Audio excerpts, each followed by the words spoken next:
President Biden signs the Inflation Reduction Act into law, and then we'll watch, not friend of the show, but I wish he was a friend of the show, a vlog brother, Hank Green, discuss how exciting the climate component of this bill is, even if I don't fully agree with his takes. But we'll see. All right. President Biden signed a massive bill called the Inflation Reduction Act into law after months of negotiations. It includes ambitious measures to address climate change and health care costs. Ed O'Keefe is at the White House. Ed, good morning.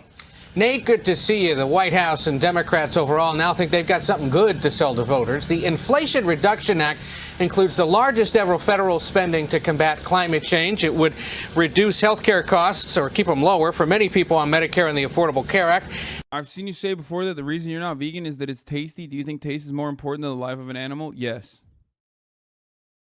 Two reasons why I'm not vegan. One, meat substitutes don't have the same macronutrients. I've tried it. I got a bunch of like cool stuff that I could eat, and it tasted pretty good. If it tastes good, then it doesn't have the good macros, and if it has good macros, it doesn't taste good.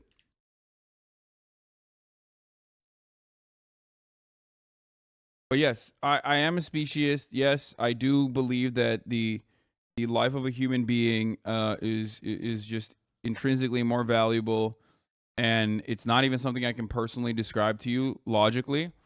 It's just on its own. And vegans themselves are speciesist as well. It's more of a matter of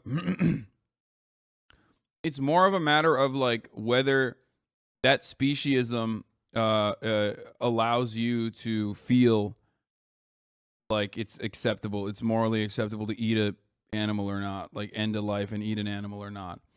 And for me, yeah, it is. And also, as far as I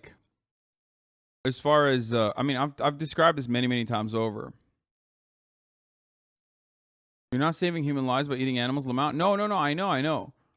I'm saying vegans are also speciesist, which I think they will agree to a certain degree. Like if you ask, the hypothetical fucking situation where you're talking about a plane crash or whatever, would you rather eat an animal you found in the wild there or another human being? You would eat an animal in the wild instead, right? But that speciesism does not mean that like vegans themselves believe that it clears the bar of harming an animal and eating an animal for personal consumption when alternative substitutes are available. Okay? And I get that. I have talked to a lot of vegans. I understand their position. Yeah, veganism is about harm reduction. People suffer all along our food production. Think about what happens to the people who have to kill the animals you consume. What?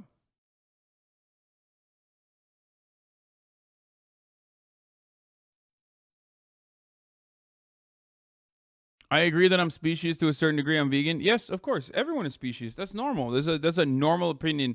That's a normal approach. Any vegan that tells you that they're not speciesist at all is lying to you. It's more so about whether or not that speciesism is a standalone justification for consuming animal proteins, like ending the life of an animal. And vegans don't agree. Vegans say, even despite their speciesism, that doesn't mean that it's the bar to clear on ending the life of like a sentient being, or not sentient being, but like ending the life of an animal just for pure personal consumption, just for food, when better alternatives are readily available, is unacceptable, which I understand. I do understand that.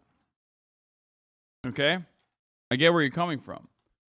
For me, though, it is appropriate. And not only that, but I also recognize like the hypocrisy that people constantly talk about, like, domesticated animals versus cows and pigs and whatnot. And it's not even about their level of intellect. I think it's more so about the animals, cultural understanding of the animal and the value it provides the humans. That's why people are shocked at the prospect of eating like pigs, or not pigs, sorry. People are shocked at the prospect of eating cats and dogs, because cats and dogs are relatively domesticated. Not cats, but dogs definitely are. And they have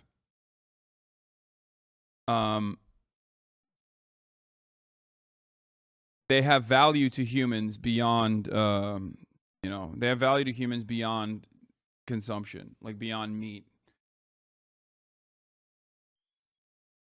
People have humanized pets, but not farm animals. Yes.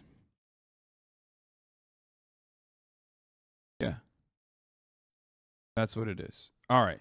Let's get back to a way to try to reduce our carbon footprint without stopping our animal protein consumption. The Inflation Reduction Act. And it's paid for with new taxes on billion-dollar companies that right now pay almost nothing to the U.S. government in taxes. The legislation was made possible after a deal was struck with West Virginia Senator Joe Manchin, who was on hand to receive the pen from the president. That's quite the picture right there. Mr. Biden also gave a preview of what to anticipate this fall campaign season. The bill I'm about to sign is not just about today. It's about tomorrow. It's about delivering progress and prosperity to American families. It's about showing the American and the American people that democracy still works in America. Yeah, Americans were like, dude, can we please get some fucking tax cuts for corporations that are switching over to like some additional carbon capture initiatives? That's what America democratically wanted. I feel like if we democratically were able to, if we were able to democratically align on legislation and the legislative agenda, more Americans would probably want to, like, kill Joe Manchin, literally, within a military tribunal where at the end they line him up against the wall and like fucking blindfold him and shoot him, okay, in a fire drill. Than this bill, like straight up. I think legally, okay, and no, this is not a video game moment. I'm saying like legally speaking, okay. If there was a hypothetical, theoretical scenario in which Americans were able to democratically organize, more Americans would probably agree to a military tribunal where Joe Manchin is like punished for treason, okay, than this fucking bill. Now, this bill is all right.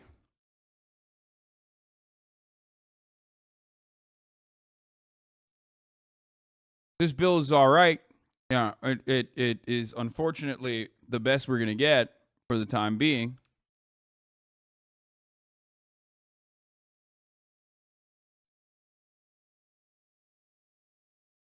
I know an Orthodox Jew who unironically includes Joe Manchin in his daily prayers. What?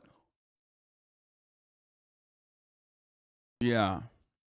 West Virginia senator has agreed to support climate action, but only after ensuring his home state would remain a fossil fuel fiefdom. So disgusting.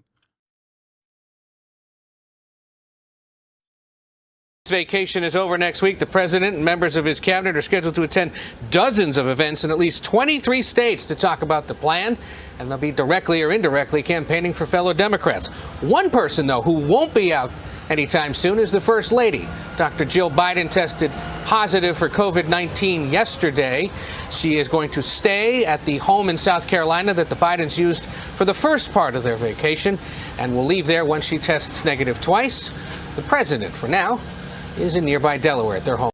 Damn, dude, he ain't getting that Jill Brandon. He ain't getting that Jill Brandon action. All right, so let's listen to one of the Vlog brothers talk about this bill. I want to hear what their takes are. Joe Biden is probably going to sign the largest single piece of climate change legislation any country on our planet has ever enacted, but everything I have read, and I have read a lot, is frustratingly thin on detail. And as I tried to do the research myself on that, I discovered why. I've been going over nonpartisan analyses, congressional budget office reports, talking to the people who wrote those reports, talking to the administrator of the EPA, even in some cases, reading the actual text of the 700-page bill, and what I have found has been a surprise, but also a bit of a delight. So let's start at the beginning.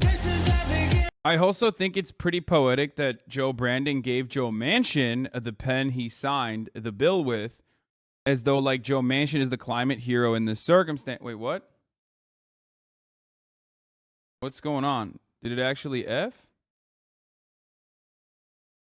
Not on my end. My end, it's fine.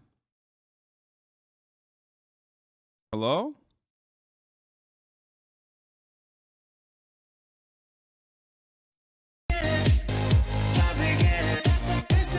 Around 4 billion years ago, something started to be alive on Earth, and ever since then, that life has had a profound effect on the planet. Photosynthesizers used sunlight to break up carbon dioxide, build their bodies out of the carbon, and release the oxygen. That oxygen made all kinds of interesting, weird things happen, including at one point killing almost everything. So no, life creating atmospheric change that has a profound negative impact on life, not actually new. Over time, Bro, I love cowboy shirts. I hate to say this because I know like people clown on my fits all the time, and I'm trying to change that. Okay, a lot of influencers are getting paid big money to only tout positives for the IRA. Wait, really?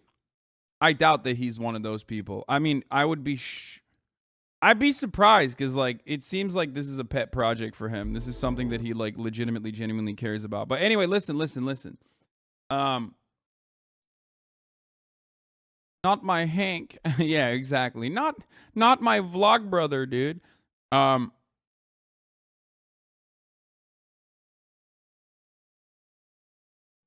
think this is like a 100% free moment for him. He is pretty libbed up. So, yeah, I was going to say, unrelated to the video at hand, we are going to do that. We are going to cover the video, obviously, but unrelated to the video at hand, I just have to fucking point out really quickly that this shirt is the worst shirt I've ever seen. Oh my fucking Lord. And I love Western shirts. This is disastrous, okay? Why is Hank Green wearing the new generation Spider-Man Miles Morales outfit of Western shirts, okay? This literally looks like a Western shirt that was made exclusive to promote the upcoming Miles Morales Spider-Man movie, okay?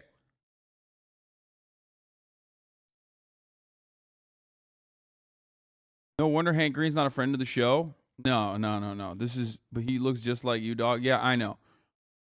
We went from, I was thinking about this the other night. We went from like people saying that I had good style to people just like ultimately clowning on my drip because drip is very arbitrary.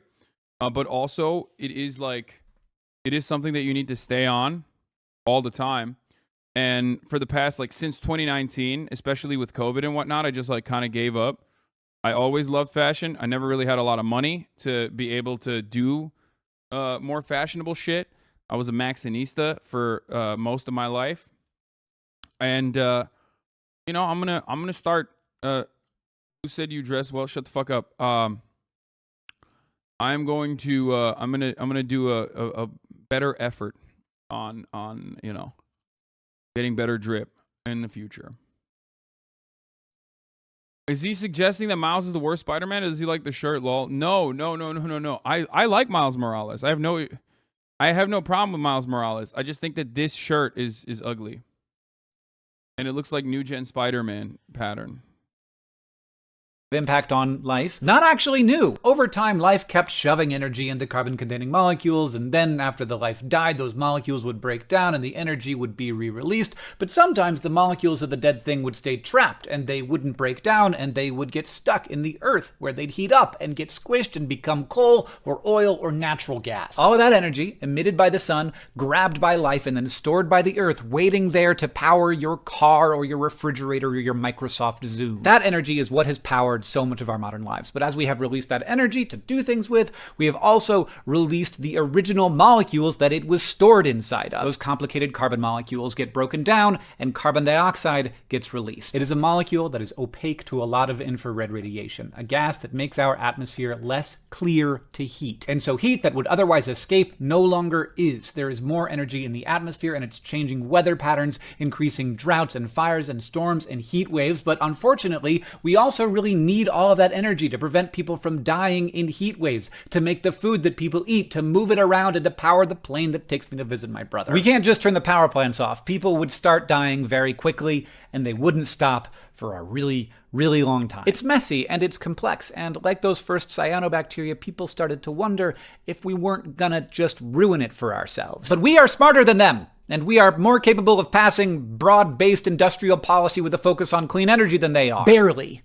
Just barely. And that brings us up to now. I'm so excited, and I just can't. fuck. Now In I'm gonna 2005, a couple of years before this YouTube channel began, the US hit peak carbon emissions of 7 billion tons per year. At the time, that problem looked pretty insurmountable. This is Jesse Jenkins, one of the world's leading experts on modeling decarbonization efforts, talking about those dark years. You know, at the time, if you could get a wind farm that costs less than $100 a megawatt hour, which is like triple the normal electricity rate, that was a great deal. Yeah. And solar was 10 times the cost of normal power from a gas plant or something. But over the last decade, due to supportive policies in the US, but also abroad in China and Germany and Japan and elsewhere, we've taken these what we used to call expensive alternative energy technologies that at the time people were worried we couldn't get 5 or 10 or 15% of our electricity from without blowing up the grid. Right. And now they're cheap trillion-dollar mainstream technologies that are scaling rapidly and are powering in the case of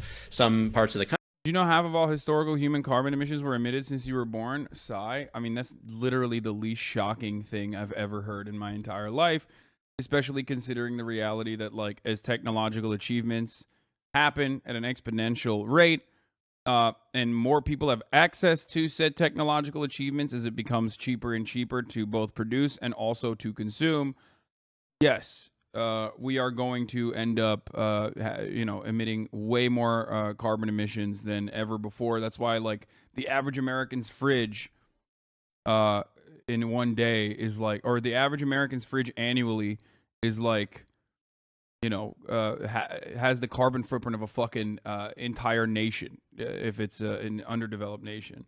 Country the majority of our electricity on certain days. I am in what seems to be a weird situation of being more optimistic now than I was 20 years ago, because in that time I have seen a lot of change. Since this YouTube channel began, we have dropped from 7 billion tons to 5 billion tons emitted per year in the US. In the next 15 years, according to Jesse's models, which admittedly are trying to predict the future, we will probably get down to 3.5 billion tons, 50% lower than our peak. This week I was able to talk to Michael Regan, the head of the EPA, and he also talked about this optimism. Even when I talk to past EPA administrators, the role technology plays in the solutions that we're seeking, the quickness of innovation and the evolution of business models, matching with technology and science and data, we can move much faster than we've ever moved before. We are aiming for net zero carbon emissions in America by 2050. And this is the first time in my life that I have felt like that might be possible. We have never undergone a shift in energy use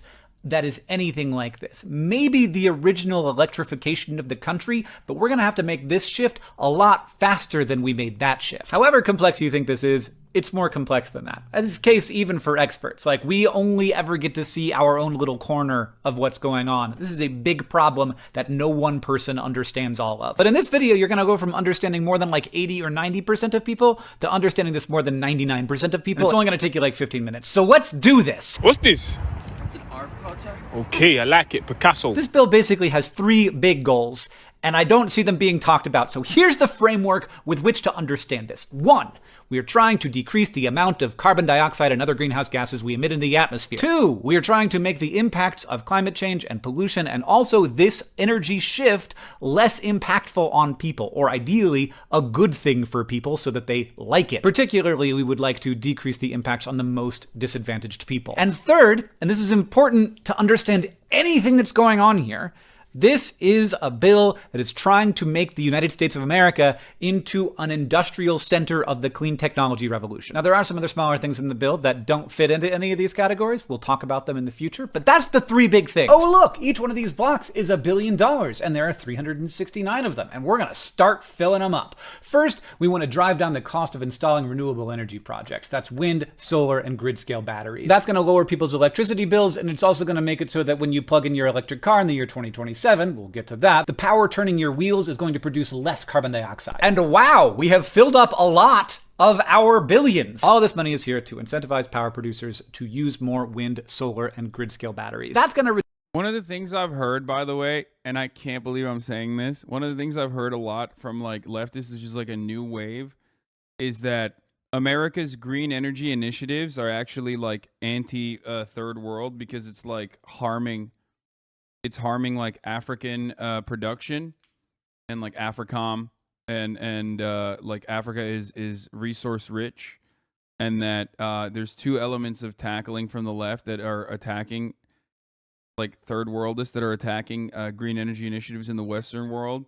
One is that this will create more opportunities for rampant colonial expansion, imperialist expansion, specifically like in places like Bolivia that are resource rich in lithium, which is profoundly important for battery technology.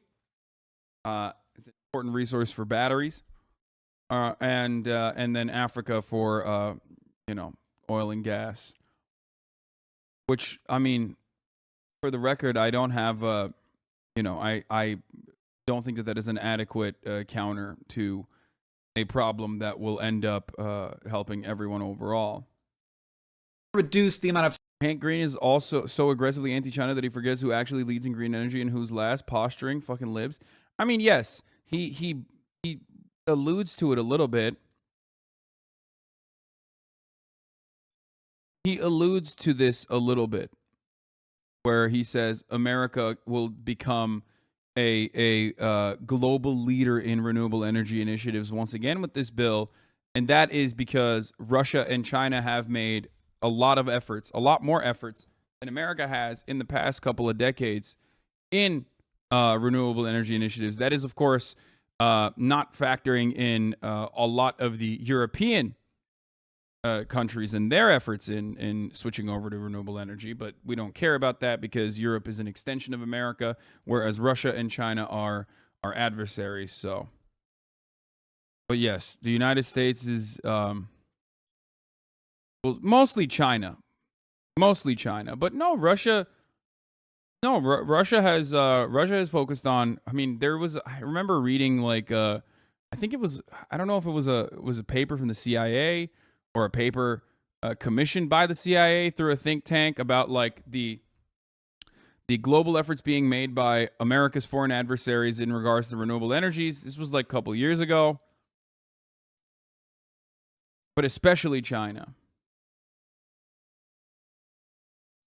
CO2 being released into the atmosphere, but also it does the second thing. It does that by decreasing electricity bills, having minimum wage requirements and apprenticeship requirements. And it does the third thing by requiring that a lot of the stuff that is going into these projects, solar panels, batteries, wind turbines, are made in America, and the components are either from America or from our free trade allies. If you've ever played Tony Hawk Pro Skater, you know how like when you do like more than one trick in a row, you can get a multiplier. It's like that. If you do any of these individual things, you get some stuff, but there's multipliers every time you do more. But Hank, I hear you saying, we don't make a lot of solar panels or wind turbines or batteries in America right now. How are we going to be able to source those from America? Oh, don't worry about that. Boom. It's the second biggest thing in the bill, the manufacturing tax credit. Not only do the people buying the thing get the tax credit, but so do the people making the things. We're building out a whole industry here. $37 billion is expected to go toward helping companies make solar panels and battery components and wind turbines and et cetera, et cetera. And they've got to be made in the US, and they got to hit those wage and apprenticeship requirements. But Hank, you continue to be concerned. Solar power and wind power, they're intermittent. You can't expect them to be on all the time, and those batteries, they're going to handle some of that shifting, but not all of it. That is right. We need firm power that you can turn on whenever you need it. And the biggest piece of cash in this bill that goes toward that goes toward existing nuclear power plants, helping them stay open and keep operating. Existing carbon-free electricity with tax breaks,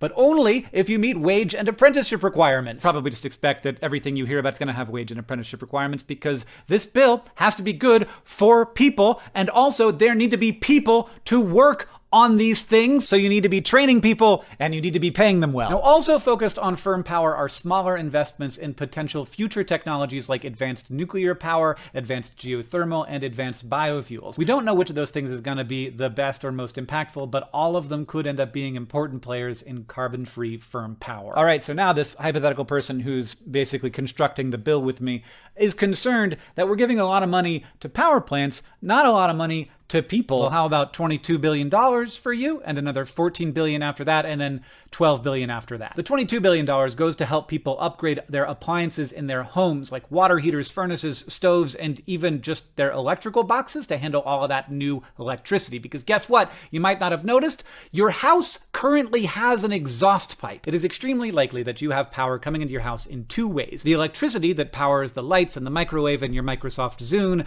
and then there's the gas power that powers your furnace furnace and your water heater and maybe your stovetop, possibly even your clothes dryer. All of that means that your house chugs out CO2, and there isn't an easy way to clean that up without replacing those methane-burning appliances with appliances that run on electricity. And if you can't do that, not only are you just releasing a lot of carbon dioxide, also you're reliant on a single source of fuel for your heat and your hot water, and that fuel price can fluctuate a lot, while electricity costs... I feel like this just creates my immediate skepticism on tax credit side, on the tax credit side of things, is that like this just beefs up an entire secondary industry that will exclusively focus on carbon capture technology, which isn't necessarily the worst thing. My fear is that this basically just creates not subsidies but tax credits for again the endless private-public partnership that we have in this country, where some really inadequate private corporations are going to come in and be like, oh yeah, here, if you want to take advantage of like the renewable energy tax credits that are coming your way, here, we'll like upgrade your system. And then they're going to do a shit job and only focus on getting you know, making as much money, farming as much money off the government as possible. This is the only way to really do it when you choose to operate within a capitalist mindset. I know, but like, can do more than that. You know what I mean? It's like, if we're talking about a carrot and a stick, I think we need more sticks. And if we're talking about carrots, I think we need like the government to provide the carrot rather than, you know, build out a fucking entire industry of you know, regulators, and also build out an entire a group of people on the manufacturing side that are working to do this. You did pre-watch? What? No, I'm not. I did not. What? How could I have pre-watched? Didn't this just come out? Carbon capture is a small part of the bill. Unfortunately, carbon removal will be necessary because we are at 420 ppm and we need to be at 350. So we need to do research on the best, cheapest ways to remove. The other side of the bill that I'm sure he's going to get to, there's no way he will not get to it, is the handouts specifically to the oil and gas industry, but we'll see. Don't fluctuate as much. And those fluctuations hit low-income people extra hard because fuel costs and energy costs are a higher portion of what they spend their money on. So this $22 billion goes toward helping people buy, and in some cases, outright covering the entire cost of appliances that electrify these previously gas-powered things. Heat pumps to heat and cool homes using electricity, heat pump water heaters, electric or induction stoves. For the record, you guys know what my attitude on this is. Like, if I had a fucking magic wand that was like somewhat limited in its capacity, and I had a one-trick pony or like a one-trick solution to it, I would immediately nationalize the entire extraction industry, all the way from fucking forestries, forestry services, all the way down to fucking oil and gas, and then use every ounce of fucking profit that comes from said industry, dump it into renewable energy initiatives, like slowly but surely shifting away. If I had that, you know, one blammo stick, one blammo opportunity, that's what I would do. That's the right thing to do. That's the best thing to do. And stop operating at a for-profit, stop operating extraction in a for-profit basis. Because when you have a incentive, when you have a profit margin increasing incentive, then you're always going to focus on things that end up harming the environment, devastate the environment greatly. That's not nearly enough, though. Slowly but surely is not going to cut it. What do you mean, bro? That's like infinitely, that is like an infinitely better solution than this, which is not going to happen anyway. Oh, you're for nationalizing the extraction industry, but not down for forced monogamy / redistribution of women to men? Yeah, I know. I'm sorry. Even though I do make the false promise that a subscription will get you a boyfriend or a girlfriend, it won't, but it will help you avoid the top of the hour ad break, which is coming right now because I forgot to run it earlier. At the top of the hour, or sometimes 19 minutes after, there's a 6-second ad break. If you no longer want to see those ads, all you need to do is subscribe, which you can do for $5, or you can do for free with a Twitch Prime by connecting your Amazon Prime account to your Twitch account.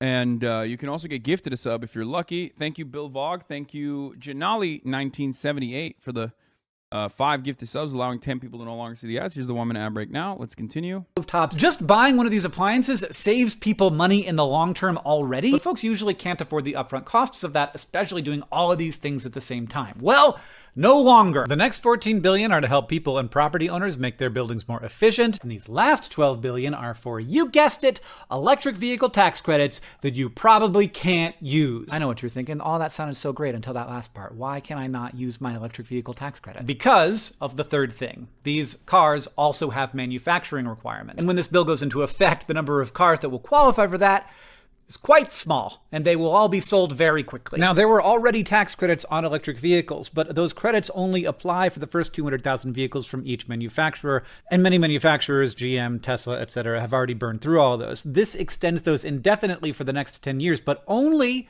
if they meet the requirements. Because again, the bill is about all 3 things. Other countries have had this kind of industrial policy for decades, and that has allowed them to build up their industries producing these things. And the people who crafted this bill, for better or worse, want the Tax credits are not pointless. It's the only thing you can do if you want to, as the chatter also correctly pointed out. If you want to operate within a capitalist framework, that's the only thing you can do. Like, it sucks, but that's the only thing you can do. Subsidies is another thing you can do, which is kind of like tax credits. But, you know, it's just...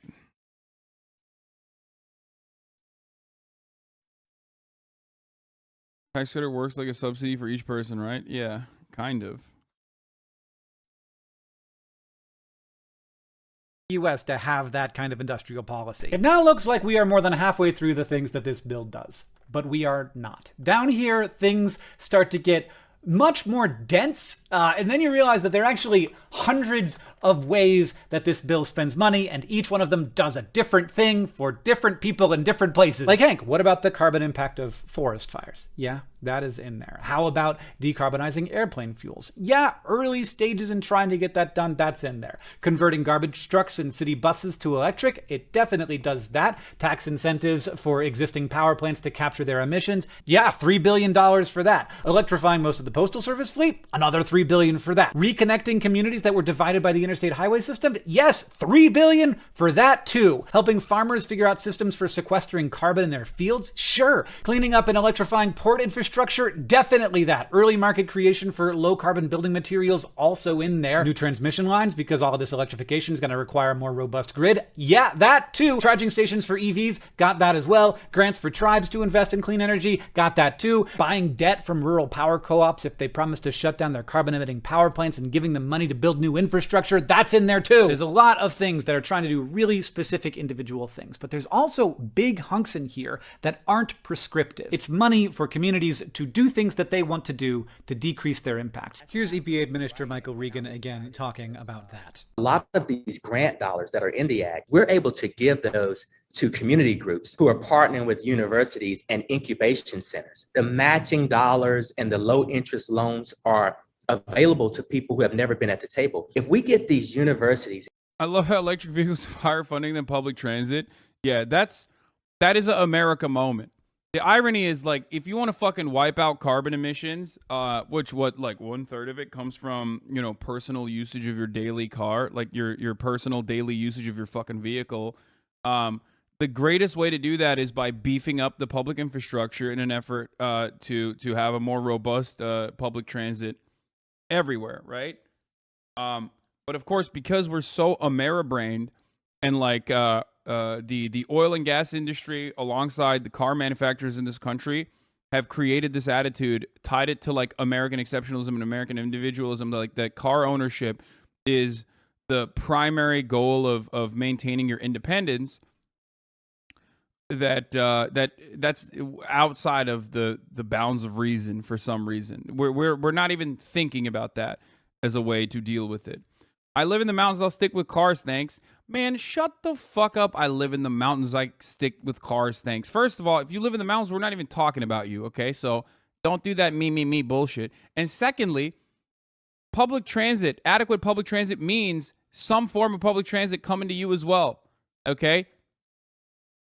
Stop fucking reinforcing the idea that like you have to be a car cuck. Mountain boy.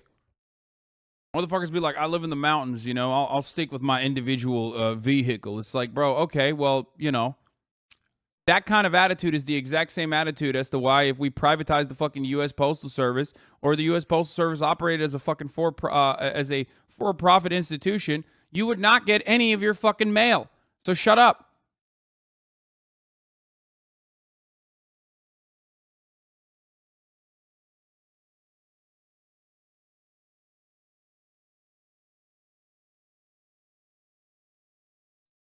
And these young adults, these incubation centers, really tackling these issues with community groups on the ground, these solutions can look 1,001 different ways. And we have to feed all of these solutions to see which ones work for each individual community. We don't have to accept the notion that there's a one size. Also,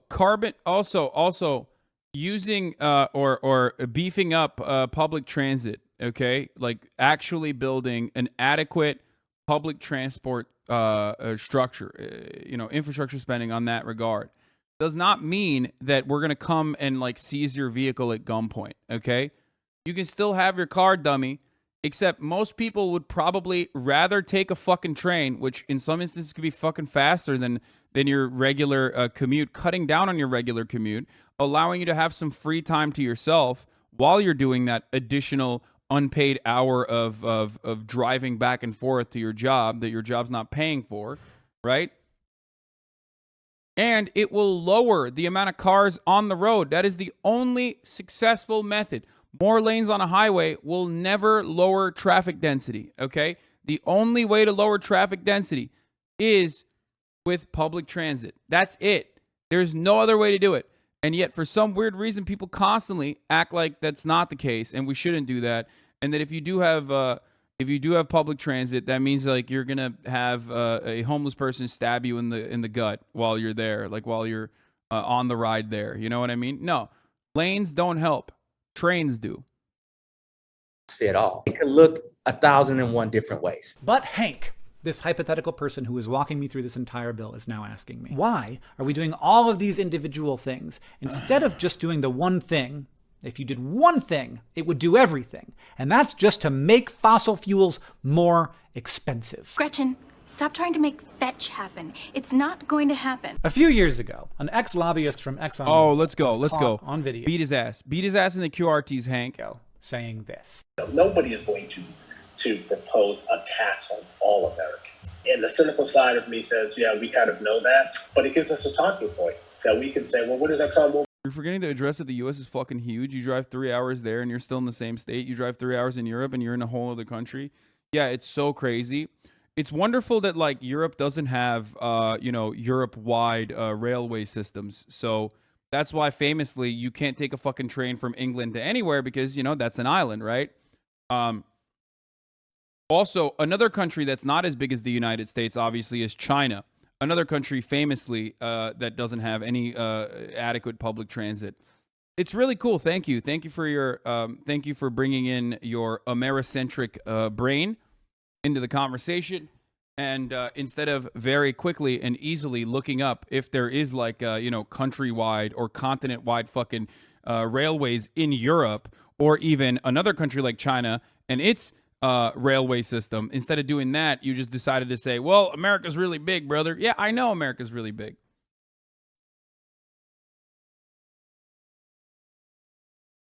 No, Hasan, I need these cliches so I don't have to think about car-centric culture. It's one of the most devastating Ameri-brained attitudes. Like, there are a lot of things that we talk about with respect to capitalist dogma, but like America has certain intrinsic values, right? Americans like believe in certain intrinsic values, and like one of them is that cars create independence for you, and people cannot let go of that. It's like permanently stable to the back of their minds. Our puritanical attitude towards sex is really damaging as well. It reinforces misogyny, it reinforces patriarchal constructs, and lastly, of course, our draconian attitude towards crime and punishment. And that is also a part of the reason why America is not the most free nation on the planet. America has a quarter of the enslaved and not free population on the planet, despite making up only 4% of the overall population. So, highest prisoner per capita number here in the United States. That's pretty cool. Really wonderful stuff. All of these Ameribrained attitudes are impossible to fucking reorient and deconstruct when people are still, even in a community like this one, trying to find reasons as to why they can't let go and they can't dream of a better future. That's the problem. Because when I say we need better public transit, I don't mean we're going to fucking come in and, like, you know, shoot you if you don't give up your Ford F-150 that you got from your father, okay? That's not what I'm saying at all. Obviously, you can still have a car. This would make the driving experience better too. You see what I'm saying? Before, but we're for a carbon tax. Here's the thing. We passed this bill staring down the highest inflation rate in decades and $5 per gallon gas. There are two ways to incentivize the move toward clean energy. We can make clean energy cheaper, and we can make fossil fuels more expensive. And with people already having a hard... This photo is fake, by the way. This is not a real photo. Cars destroyed our cities. Like, I hate to break it to you. I'm sure this went viral. Yeah, it did. It got 73,000 likes, but this isn't real. That's crazy. That's fake. But you know, when you look at 1906, like, it is wonderful. Like, this is real, and it was cool. Just the 2015 photo is fake. It's not from the same area, I don't think. It's real. Look at the account.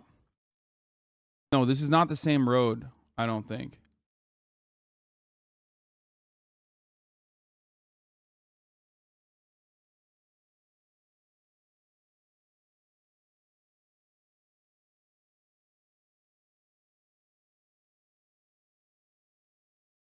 To be fair, it's very clear it's not the same location, but they don't claim it to be in the same location, right? Cars are destroying our cities, though. At least designing cities around cars is absolutely.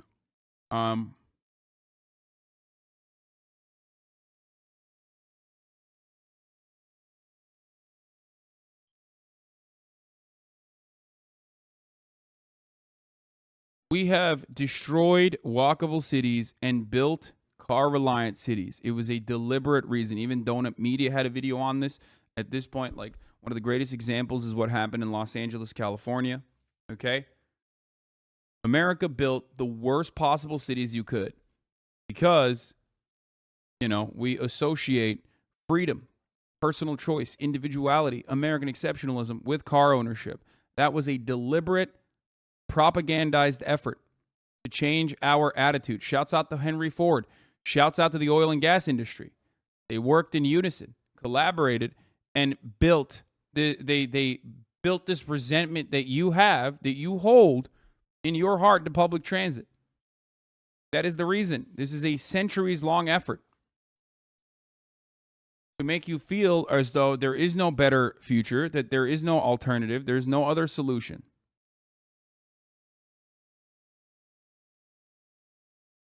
Literally pick a random street in Europe and you will find better urbanism than the U.S. Yeah, I mean, I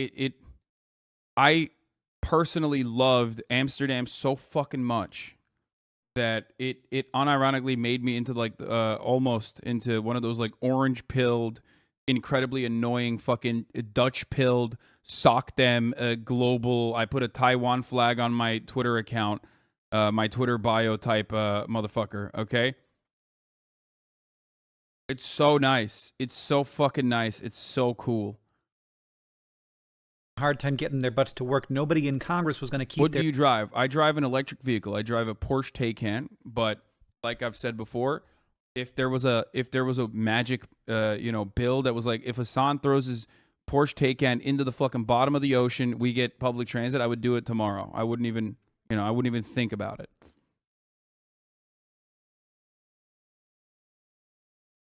their jobs if they intentionally made fuel costs go up. This bill is very nearly all carrots for clean energy and just a few sticks for fossil fuels. But I will talk about those sticks now because one of them I love very much. Methane is the most simple carbon-containing molecule, and it is even better at trapping heat than carbon dioxide. Over the short term, it's 80 times better at trapping heat. And as we've moved away from coal and toward natural gas, which is basically just methane, that has been good because methane is a more efficient fuel. You get more heat per carbon dioxide molecule that you release. Except that at every step of the way, methane can leak into the atmosphere. At the wellhead, at the pipeline, at the compressor, at the infrastructure that delivers it to your house, and the facilities that use it. The Methane Emissions Reduction Program provides incentives to fix leaks and acquire more advanced systems for keeping methane from being released. And it also pays for teams to check and see if there are methane leaks and charge increasingly hefty fines to the I'm remembering a time when the Trump administration was so aggressive with its deregulation in the immediate aftermath of taking over the White House that they literally stopped any kind of like methane capture regulation, and it was so fucking devastating for the environment that it even got like car manufacturers to speak out against it. Like that was how fucked up it was. EPA had to make a rogue account. What? Shouldn't they have to fix the leaks already? How the fuck is that legal? America, baby. What do you mean? Also, it doesn't even fucking matter because what kind of regulatory mechanism do you have to ensure that these people actually follow through on methane leaks? Like, and fix them. There's also a racial angle behind lack of public transportation, preventing black criminals to move into the white suburbs. Yes, there is also that. Highways themselves are an adequate tool for redlining. They literally reinforced redlining and separated black suburbs that were underserved deliberately away from white suburbs. Companies that are releasing this entirely usable, potent greenhouse gas into the atmosphere. Those fines go up and up and up until they generate a fairly significant amount of revenue as it forces these companies to clean up their act. The other sticks against fossil fuels are fairly minor. They reinstate the Superfund tax, which is basically a big pool of money that polluters pay into, and that money is then used to rehabilitate the damage that they do to the environment. It is a super fund. When I was a kid, I thought it was the Superfund program. It's not that. There's also an increase in the percentage of money that the government gets back from oil companies when they take oil and gas off of federal lands. And finally, there's an increase in the cost of holding a lease without developing it. So just having it sit there and not using it, there's an increase in that cost. Both of those are basically ways to disincentivize companies from using federal lands to produce oil and gas. So there are a couple of things to keep fossil fuels a little more under control, but mostly we want their cost to remain steady or even go down as demand for them decreases because the alternatives are just better. But also, weirdly, there's a couple of carrots for fossil fuels. And I would do anything for love. Since we are obsessed with anything and everything that makes us feel bad, if you've heard anything about this bill, you have heard that Joe Manchin, moderate Democrat, forced the inclusion of a few very weird provisions. First, and most frustratingly, he took a few oil and gas leases in Alaska and the Gulf of Mexico that Trump had authorized, and then Biden had paused, and people have been fighting against for years, and was like, you want my name on this? You make those leases happen. It's super weird. It's super frustrating. It's outside of the normal process. No one likes this. Except for, of course, the oil and gas companies and Joe Manchin. And the other thing was basically a way to prevent any president or lawmakers in the next 10 years from banning fossil fuel leases on federal land. And it does this by tying the ability to put clean energy projects on federal land to a requirement to offer leases for oil and gas drilling on other separate federal lands. That's now, awesome. An offered lease is not a sold lease, and a sold lease is not an oil well, but it is still disappointing, kind of gets stuck in your throat, even if modelers show that the overall carbon effectiveness of the bill only goes down by about 2% because of these provisions. But Manchin, I guess, got what he wanted out of it, which is everyone talking more about how he loves fossil fuels and they're his pretty little baby than the entire rest of the bill. And also, he got to be like one of the title names on the bill, despite being one of... Yeah, I've thought about this a lot, Fango Lives. The oil, in my opinion, the oil and gas leasing won't have much effect since there are already so many leases out there going unused and many new ones are going unsold too. I've been wondering about that a lot because as we saw in this previous like massive inflation, artificial scarcity and inflation caused by OPEC and our also own domestic manufacturers, producers of oil and gas that purposely kept prices high in an effort to increase their profit margins to punish the American people and globally punish people for not purchasing oil at a time when COVID was happening and there wasn't a lot of transportation. we saw that they were not interested in increasing manufacturing regardless when they had the capacity to do so. So part of the reason why I find it really strange is that, like, public leasing, I feel like, has to have an alternative interest. I don't know if the alternative is to, like, just reinstitute it for something different down the line. I don't even know if there are provisions that stop them from doing such a thing. Okay, supply of leases increases, demand keeps going down, leases get cheaper, more wells. Yeah, but they're not even doing that. So that's what I don't understand. I don't know if, like, the reason for why they're doing it is, like, there has to be another reason for it. You know what I mean? Are they gonna reappropriate it for something different? Can they even do that? I don't know, but that's what I've been thinking about a lot as well. Are they just purchasing federal land, or have the capacity to purchase federal land for oil and gas initiatives without actually, or for wells, without actually having any interest in drilling it specifically so that doesn't go to renewable energy? Will they then create a secondary market for the growing? Will they create a secondary market for the growing renewable energy industry so that they can maintain their profit margins by reselling the leases that they now maintain back to the renewable energy industry once that becomes the main energy provider? I don't know. Give land back to the indigenous people. Maybe that's why they're buying it, so they can give it back to the indigenous people. Yeah, no, they're not doing that. That's one reason why they're not doing that.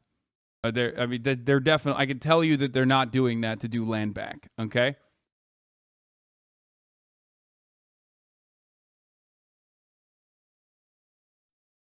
All I can think is either a land grab to steal land from the government, or they're going to pump production when green energy takes off. Maybe. I don't know.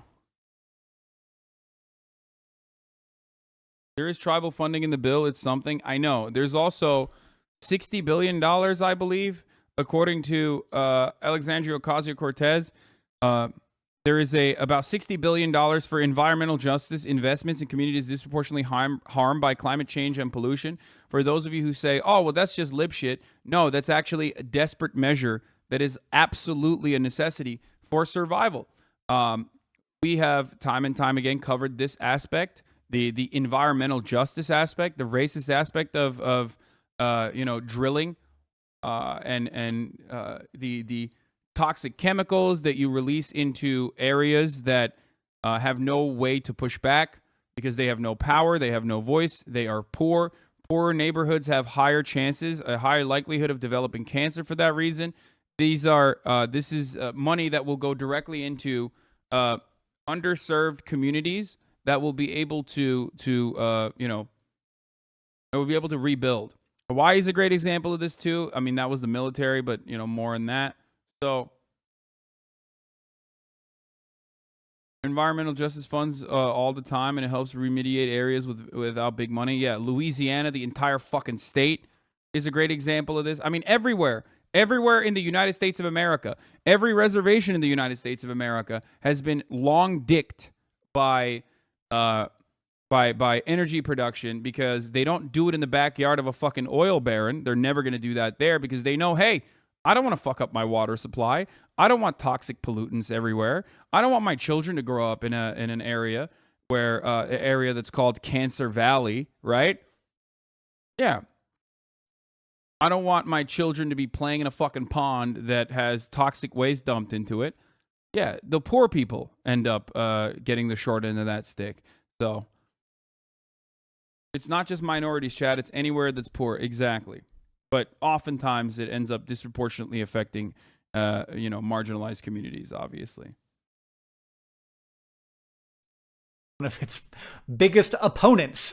So now the right question to ask is all of this going to work? And luckily I have prepared for you more squares. Each one of these is roughly 5 million fewer tons of CO2, and by 2030 there are 200 of them. So that's roughly 1 billion fewer tons of carbon dioxide per year. Here's where we'll be. Decreased CO2 in transportation saves us 280 million tons per year. Cleaner power generation saves us 360 million tons. Cleaner industry industry saves us 130 million. Cleaner buildings save us around 70 million tons. Same for the equivalent carbon dioxide effects of mostly methane, but also other greenhouse gases produced by cars like nitric oxides. And finally, carbon sequestration in agricultural and forest lands gets us a final 80 million tons. And of course, we do not pause there. The effects of these changes are projected to get us down another 500 million tons by 2035. I'm aware that there are going to be people who are going to be mad at me for being pretty unapologetically excited about this bill. Like, I'm mad that we lost the Civilian Climate Corps, which would have been thousands of young people working on the ground on these problems. I am frustrated that we lost a lot of due process on these oil leases, and they weren't even something that I was actively working on, so I can't imagine what it must be like for the people who've been fighting those battles. Look, I don't know if it's that I'm old now, or that I'm privileged in like 1,000 ways, or that I've been through a number of climate fights that went very badly. Or maybe I'm just thinking practically about the fact that this might be our last chance to get something substantial done for years, like many years maybe, especially because there was every likelihood that this could. For the record, that was, what were those blocks? Those blocks were what? 5 million tons, right? Every single one of these blocks is 5 million tons, right? I just want to point something out right now really quickly that will probably doom pill you a little bit further, even though I know Hank hates that. But here is where the vast majority of our carbon emissions come from. First and foremost, it's, almost 2 billion, billion with a B, not million, 2 billion metric tons in 2017 were coming from transportation. And the vast majority of those emissions came from driving passenger vehicles. So a gigantic swath up to 1 billion tons, not million, 1 billion tons of emissions is coming directly from individual car culture. People driving around in their own vehicles when they could very easily be able to reduce traffic density and if we had adequate public transit, greatly reduce the carbon emissions that are coming from driving individual vehicles. Small price to pay for freedom, baby. That's right. Hell yeah.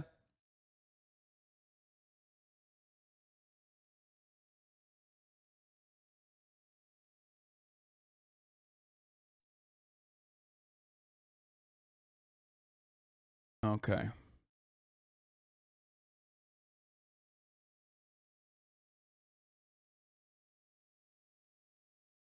Each one of those rows is 100 million. That's significant. Wait, where the fuck was this? Okay.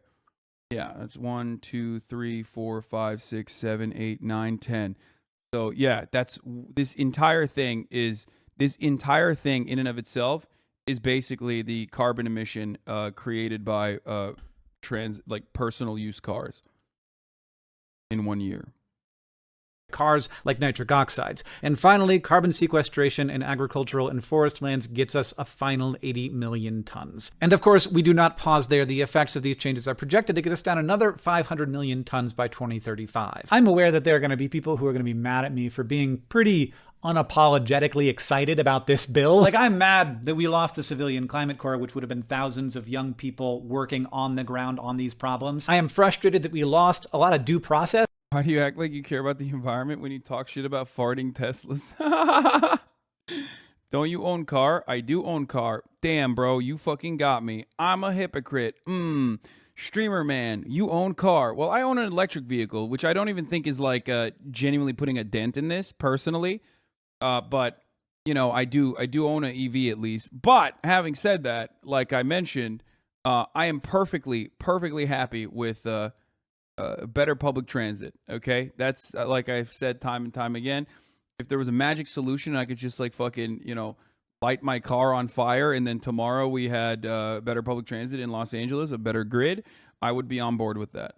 On these oil leases, and they weren't even something that I was actively working on, so I can't imagine what it must be like for the people who've been fighting those battles. Look, I don't know if it's that I'm old now, or that I'm privileged in like 1,000 ways, or that I've been through a number of climate fights that went very badly. Or maybe I'm just thinking practically about the fact that this might be our last chance to get something substantial done for years, like many years maybe, especially because there was every likelihood that this could have just not happened, like many other parts of the original Build Back Better didn't happen. In fact, 4 measly weeks ago, it seemed like it wouldn't happen. I got to talk to Jesse Jenkins about that. Why do all your ways of getting rid of your car have to be so bad for the environment, dropping it in the ocean, lighting it on fire? Well, that's the joke. That's why. I was on vacation with my family or leaving for vacation, and I got the call from Senator Schumer's staff that the bill was dead. Same phases of grief, right? Shock, loss, anger. And some people stopped at anger and they just got mad at Joe Manchin on the internet and yelled at, got cynical like you were talking about. And some of us, including some members of, a handful of members of the Senate, again said, no, this is not how it's going to end. I refuse to accept that. So this is also bargaining, right? That's one of the phases of grief. And we went back to work and we bargained, and it, against all odds, it worked. I had pretty well given up hope that it was going to succeed at that point, given that this is the second time the rug was pulled out from under us. I wanted to be able to tell my kids that we fought to the very end, and it worked. And I am so grateful. I'm gonna tear up a little for all the people really that did that, because it was very, very. Are those billions of personal transportation carbon emissions including like celebrity jets?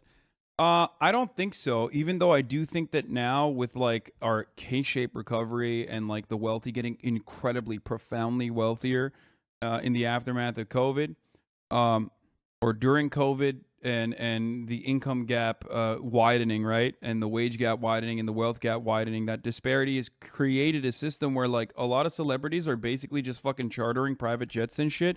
But even that in and of itself does not fucking put a dent in the carbon emissions caused by a disgusting, abhorrent industry that should not exist. I am, of course, talking about, and some of you already know this, cruise ships, okay? If there was an opportunity to take every cruise ship and just fucking nuke them into space, I would do it. I would put all the Republicans in it first, but then I would also fucking, and all the executives of cruise ships, and I would just fucking fly them out to space. No reason for it. Absolutely makes no sense. It is it's just disgusting. One cruise ship causes as much carbon emissions as the entire continent of fucking Europe and its cars, okay? That's insane. The fact that it still exists, the fact that this industry has to exist is mind-boggling to me, okay? Mind-boggling. You are shipping it with whom? Yeah, it's just like, not true, that stat is misquoted. Right, really? I thought it was, well, regardless, it still is a fuckload, okay? It is a boatload. It is a ton of toxic pollutants. It's a ton of fucking, it should not have existed. In the aftermath of COVID, we had an opportunity to just fucking finally strike the end blow into cruise ships, which are also, the greatest way to transmit diseases globally. It's awesome. It's great. I think it's 1 million cars, not the entirety of EU. Okay, well, Your demented grandparents can be made to believe that they're on a cruise ship on land, okay? They don't need to do syphilis parties on the fucking cruise ship. They can do it in Florida, which is kind of like one big cruise ship. Just let them do it in Florida. Why do they have to be on a cruise ship? Make it feel for them like they are on a fucking cruise ship. It's easy. They have dementia anyway, okay? They don't know any better. Be like, yeah, grandma, you're going on a boat. It's going to be so much fun, okay? No, let him do it. And then the boat is Florida. Okay?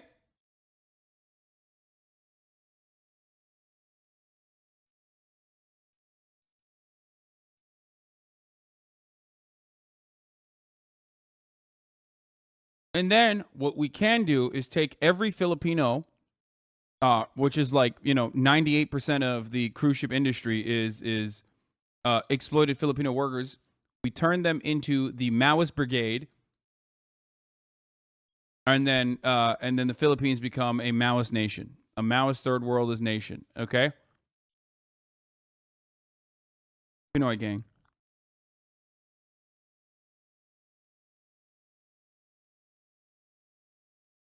One mid-sized cruise ship has the emission of 1 million cars is still a literal fuck ton. Yeah, like I shit on cars a lot, but remember that like 1 million cars still has practical utility, whereas cruise ships do not. Yeah.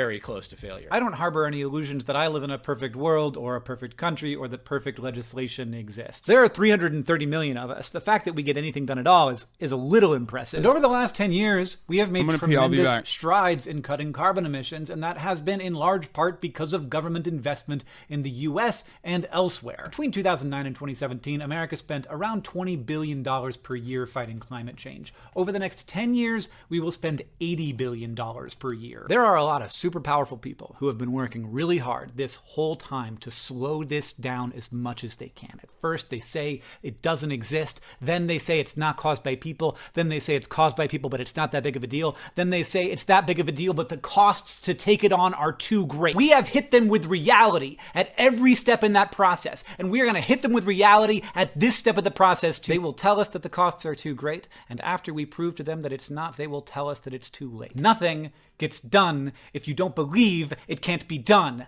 And I, for the first time in decades of this, have started to believe that it can be done. And it's happening, I think, for two reasons. One, because of the very hard work of a lot of people, from policy to science to communication and outreach. And two, because it is getting hard to ignore the very real effects of all of this extra energy in our atmosphere and in our oceans. We might be in a very narrow window here, a moment when the effects are too present for anyone to ignore anymore, but not so present that they will hold us back from implementing solutions. I don't know how long that window is going to be open, and I was not sure that it was open until somebody did something and said something, and they kept working, and they kept pushing, and they kept making the case that this needed to be done until it got done. But now it feels like the window's open. It does not feel like we are done. One big step does not get you over the mountain pass. There is much more to do, but as I've been saying, I am more optimistic now that this is a challenge that we can actually take on than I have been maybe in my entire career.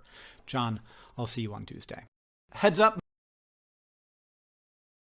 I can't stand this lib propaganda. There's literally kids in chat falling for it. I mean, he's not wrong. Okay? There are two different ways to look at this, okay? He recognizes that it's inadequate, right? He's just a little bit more positive about it.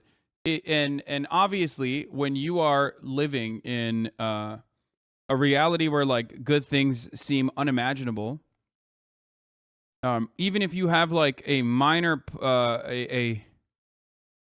minor push in the right direction, I think people are going to make a bigger deal out of that. Anyway, here are some of the good stuff that AOC is claiming is in the Inflation Reduction Act. It'll create up to 9 million new jobs in clean energy, in clean manufacturing, environmental protection, and green transportation. Seems a little Green New Deal-y to me. I don't know. It seems like communism. It's kind of fucked up. Reduce annual utility costs by an average of $1,025 by lowering fuel and electricity costs and improving energy efficiency. Dedicate about $60 billion for environmental justice investments in communities disproportionately harmed by climate change and pollution. We already mentioned that. Cut emissions by roughly 40%.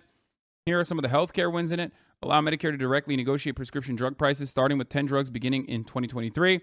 Cap insulin to $35 for those with Medicare coverage. Limit Medicare out-of-pocket costs to $2,000 per year, and extend healthcare insurance subsidies to lower costs.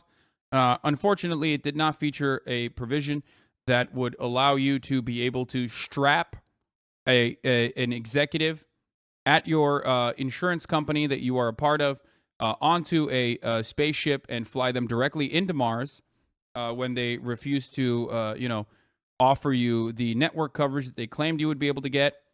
So that's a bummer. That's what I would have added if I was a part of the legislative team behind this bill. So that's a bit of an F, okay? That's a bit of an L.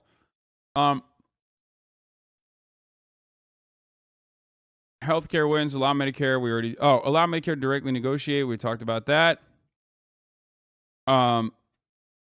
Extend health insurance subsidies to lower costs. Tax fairness wins. Provide funding for the IRS to go after wealthy tax evaders. Institute a 15% minimum tax rate on the wealthiest corporations. Impose a 1% tax on stock buybacks used to enrich wealthy shareholders. That's a wild one. But anyway, despite Republican lies, there are no new taxes on family making $400,000 or less, and no new taxes on small businesses. Okay? We will not stop fighting for universal child care and pre-K housing, immigration justice, Medicare coverage expansion, and comprehensive climate solutions. But let's be clear, we succeeded in making the president's agenda a more progressive agenda. The minor dub.